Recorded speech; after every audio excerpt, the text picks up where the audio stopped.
welcome back to my another new video. It's me Saiful in front of you.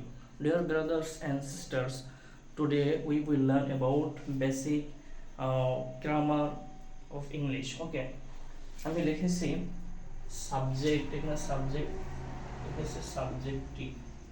Now I, আমি, you, তুমি, হি, সে, সে, সুমন নাম। আরেকটা একটা লেখা আছে সাহায্যকারী ভার্ব ওয়াজ ওয়ার মানে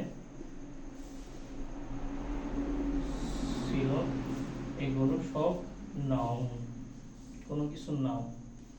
ওকে, আজকের class is very important for every English learners. Okay, এখন কিভাবে আমরা সেন্টেন্সগুলো মেক করতে পারি, যেমন আমি যদি বলে থাকি আমি একজন ছাত্র ছিলাম, আমি একজন কৃষক ছিলাম, আমি একজন শিক্ষক ছিলাম, এই ধরনের সেন্টেন্সগুলো আমরা কিভাবে বলতে পারি, আসুন আমরা মেক করি।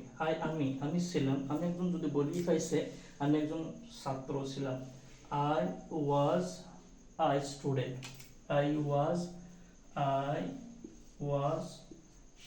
আ স্টুডেন্ট, আমি একজন ছাত্র ছিলাম। আমি যদি বলি আমি একজন শিক্ষক ছিলাম, আই ওয়াজ আ টিচার, আমি একজন শিক্ষক ছিলাম। আমি যদি বলি আমি ফার্মার ছিলাম, আই ওয়াজ আ ফার্মার, আমি একজন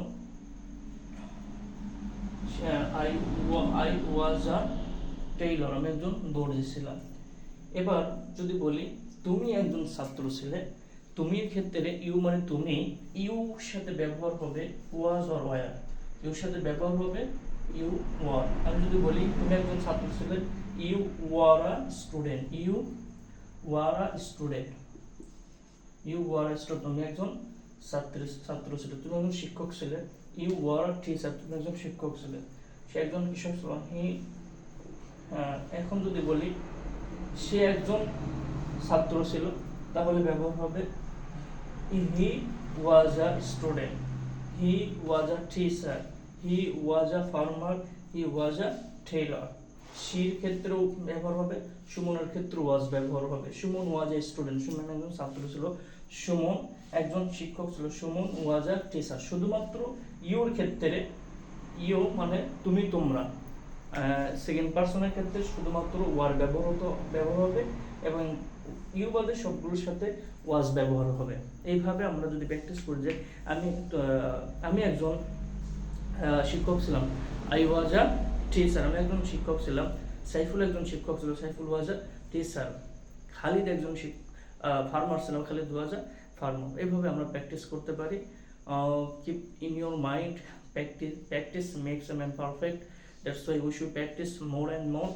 If we practice more and more, English speaking very easily for every English learners. Okay, see you next video. All the best. Assalamu alaikum wa rahmatullah.